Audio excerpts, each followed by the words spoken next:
before I get going on the upcoming Ole Miss game, apparently there was some misunderstanding of people obviously want to take some stuff I say and twist it. I'm fairly used to that. When I referred to Cliff being tough, come back from an ankle injury, I had nothing in my head at all about Chani Broom's ankle injury. When I saw the video of Chani Broom's injury, it looked like he broke it. Significantly different injuries. Saying that one of our guys is tough does not insinuate that somebody from another team is not. It's two totally separate injuries. So if somebody misconstrued that, similar to when I say that Holloway's playing well for us, that doesn't mean that had anything to do with the coaching staff at his previous school. That he just, some players in here in college, and they play a little bit better. Some Holloway's been playing great. Cliff's tough. Doesn't insinuate that anything about the other great program in their state, who's currently best team in the country. So get that straight moving forward for anybody that tried to twist my words on Cliff's injury. I thought Cliff was tough. He practiced in a limited role today. I thought he looked pretty good. I expect him to go tomorrow, and he was good for us after he twisted his ankle on Saturday. So on the injury front, Houston had two really bad knees when he came in. He's made a ton of progress on them since he's got here, but they continue to have to be evaluated, and he goes backwards on some stuff. We got to keep that. He's still got limited practice deals, so we're going to actually keep him out tomorrow. So Cliff will be in, Houston will be out like he was last game. And we've got plenty of bodies. We needed all of our depth Saturday with the foul trouble we had, so hopefully we can stay out of foul trouble against Ole Miss. Ole Miss has been good. Their defense, if you look at SEC only games, they got the best defense in the conference. They've been doing an unbelievable job shutting teams down. Their offense is going to have to be on point. They turn people over quite a bit. We've had issues with turnovers for large parts of this year. We had 15 of them against A&M. Ole Miss does some similar things defensively, like A&M. They're different than A&M in some ways as well. So we're going to have to do a better job taking care of the ball. You know, on our end, Ole Miss has a lot of really good players. I think we did a great job on Phelps. We kind of let him get to what he wanted to do. I believe Ole Miss has 7 guys that have scored 1,000 points or more in their career. We're going to have to guard them all. We're going to have to do a good job with the personnel and the scouting report, but they're good. I mean, there's 3 teams left undefeated in SEC play, us, Auburn, and them, and we've got them coming to our building. So this game's going to go a long ways in determining who's going to be in the mix to win the SEC championship as we continue to move through conference play. Start right here, Charlie. What have you thought of the way that your bench has played, particularly in the last 6 games, the way they've produced in terms of points? I mean, our bench has been great. I mean, we've gotten more scoring off the bench than our opponents most games. You know, Holloway is leading the SEC in field goal percentage. He comes in, he shoots it well. He scored in double figures in 5 straight games. I expect to see him come in and kind of provide that quick spark. I mean, a 3 pull up in transition. I love that. I think he needs to do that more. I think he's still turning down open threes. I don't ever want him to turn anything down. So if he's open inside about 26, 27 feet, he needs to shoot it. So he's been great for us. I think Darian Reed's been really good for us off the bench, you know, providing a scoring punch. He's pushing double figures in most games, if not over double figures. You know, Diabate's had really good games for us. Youngblood's coming off the bench and been playing really well. So he was a conference player of the year last year, and we currently have him coming off the bench. So you kind of go down the list of some guys that, you know, been able to put in and give us production. You know, we've got a lot of guys. I mean, we've been playing 10 guys, and all 10 of them are capable of scoring it, you know, in bunches. You know, game before, Aiden Sherrill at 7 points in limited minutes. You know, he's capable of scoring it as well. So our bench has been great. We need the depth. We need the scoring off the bench. Blake. Yeah, what would you say would be kind of the biggest reason for Cliff's improved production once SEC play started? Listen, I think he had to take a little, he played a long time in the same system, significantly slower than ours, differently on defense. And it took him a while to get used to our pace, get comfortable in the system.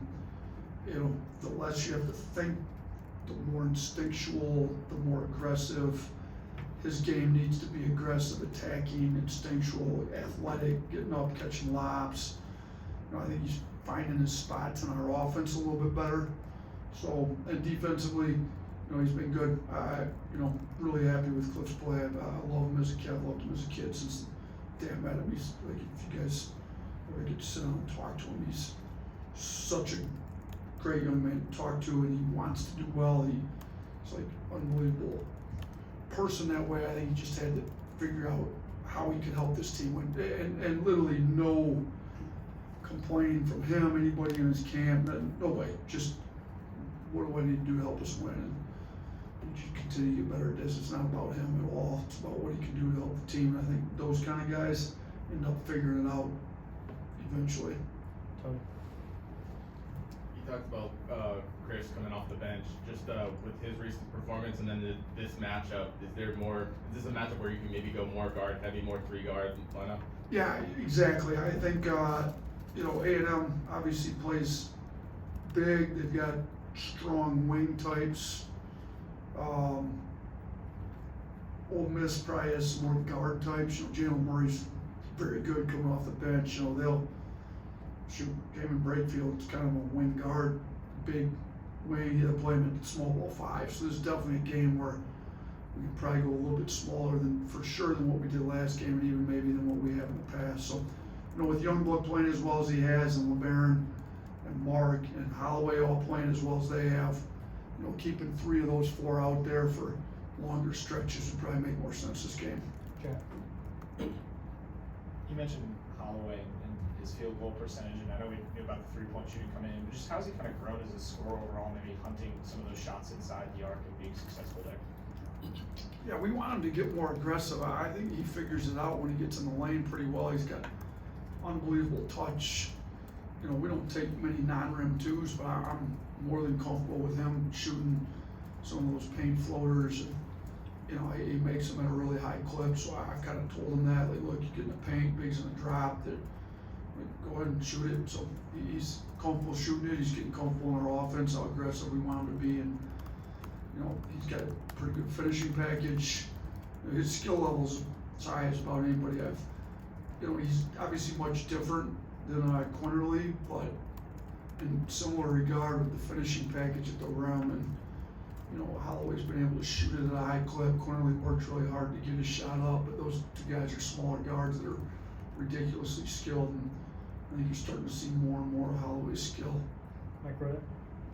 So back-to-back hard hats for Jared. Just what have you seen from him to kind of keep him in the starting lineup, even though the point production might not be there? Yeah, I mean, he's about the right stuff. He's always been about the right stuff. I think he's tried to please the coaching staff so much to the point of like not like afraid to make a mistake almost. I kind of met with them and just said, look, man, like, don't be afraid to make mistakes. Just make sure it's a mistake of commission. You're committing the mistake, not an omission where you're just not getting beat, not like, just be a little more aggressive. If you think maybe you should go block the shot, just go block the shot. Like, we'll get you back over there. So, you know, if you think maybe you should do it, just go do it. Let's just start being more aggressive. Let's have an attacking mentality on the defense and offensive end. If you get beat occasionally because you're a little more aggressive, that's great. We're all right. You're 6'10". You can catch up, cover your mistakes. Herb Jones got beat plenty when he was here. He's the best defender I've ever coached. He gets beat, he comes back, pins it to the backboard. You know, I did show Herb clips of Kawhi Leonard getting beaten, pinning shots to the backboard. Like the best defenders don't play mistake-free games. Keanu Ellis would get beat. He's playing starting in the NBA because he guards and makes 3s at a high clip. Well, Keanu would get beat, come back and strip you from behind and pin it to the backboard too. So we just need Jaren to be a little more aggressive, less afraid to make some mistakes that way. I think he's gotten that way here in the last couple of games. Chase. It looked like Mo Diabate has put on some muscle in the upper body since last season. Can you speak to that? And his minutes are up to 8 minutes a game last year, about 14 this year. Are those two things connected? I mean, Mo's a tough, hard-nosed, New York City, nothing phases him kind of kid. Now, I don't know how much time he spent in the weight room before he got here. But he definitely had a frame to put some weight on. Henry doesn't.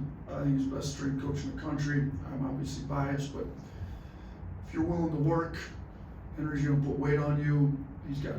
Mo had the frame to put it on. Amanda, our dietitian, is best in the country too. So between, Henry and Amanda, they get him fed right, they put him in the weight room, he's got a great frame and great work ethic. He puts weight on, he was already tough-minded, like attacks rebounds, one of the best natural rebounders I've ever coached, and finishing at the rim. Now you put a little bit of weight on him. He was never weak, but he's strong, but you can't move him. I mean, he's, you look at our bigs, Cliff's obviously pretty tough and strong. Aiden Sherrill's a big boy, Mo D. I mean, Chris Youngblood's strong guard. I mean, there's some guys on our team that are hard to move, and he's right at the top of that list. And I can think you kind of see it in some of these tough games, A&M, Houston, when we need some toughness. His minutes have gone up. We got to get him to continue to stay locked in. He was shooting free throws at a high clip early in the year. He gets fouled a lot. We need him to get back to making free throws at a high clip and continuing to rebound. And he's a switchable defender. He can go small ball 5. He can switch 1 through 5. We put him on guards. He's done a good job. So, yeah, I think him being stronger with his game that he plays certainly helps him, though. Emily. Hey, Coach, do you have any thoughts on the men's basketball managers also having an undefeated start to conference play? And can you talk a little bit about Houston Millette's involvement with the team, if he has any? I saw him in a picture. How do you even know? Are they putting that out on some social media site or something? They have a Twitter account. Yes. Oh, our managers have their own Twitter account. Mm-hmm. Yeah. Wow, way to stay behind the scenes, managers. It's nice. And they're undefeated. They're 3-0. Is that what they are? Have they played in? They're 2-0 apparently. Oh, which place didn't have a manager game? They played at South Carolina. And they won at South Carolina as well. So they won at South Carolina They won by and they 2 won points and they won at A&M. That's good. I used to play in that so for those of you that don't know, the managers usually try to get with. So Oklahoma managers bail on us. They didn't travel with no managers, I guess, here. I can follow up. So, yeah, when I was at Buffalo, we didn't have an army of managers like we have here. We had like 1 or 2. So that manager game kind of becomes like support staff. At Buffalo was like coaches too. Like I used to play in that a few times and then get a little heated and not so sure I should be there. And foul calls don't go the right way. So I haven't played in that here at Alabama, but we got pretty good managers here. Some of the grad assistants, I think, play. JJ or GA, John Jefferson. I don't think Dudley shows up. If he did, it might not be fair. I think he could still play a little bit, but I know Wes was a grad assistant that was a manager here, can really play. Max Thorpe was a walk-on at Florida State. He's playing in it. JJ, Ben Potts, who was with the Pistons before he got with us, and practice with them. Plays occasionally. I'm trying to think who else. I don't want to leave somebody out. I know Christian Pino that played for me at both Romulus and Buffalo as a walk-on. He's on full-time staff, plays with the manager sometimes. I did hear he missed a couple clutch free throws and had a play that would have definitely got pulled out for at the end of the game. Houston, because he wasn't playing in our game, didn't need to study a bunch of film that night. Asked me if he could go, so I think Houston was trying to start his coaching career, and I usually get a report back either that night or the next morning. I heard we were up 15 with 2 or 3 to play, and then they ended up missing a 3 that would have won the game at the buzzer. So we didn't close very well in our game, up 15 with about 7 to go, I think.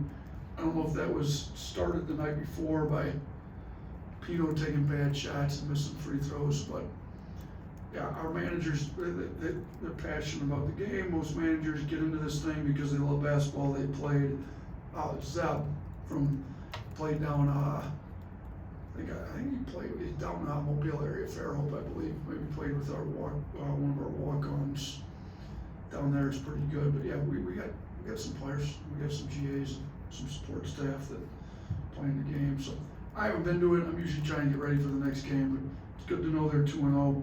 Hopefully, they get a game against Ole Miss. That would be tonight. I don't know if Ole Miss has enough guys to play or not, but congratulations, way to stay behind the scenes, managers. Last one, Hunter. Ole Miss has 4 guards that are all top 4 on the team in scoring. Just what have you really seen from their backcourt?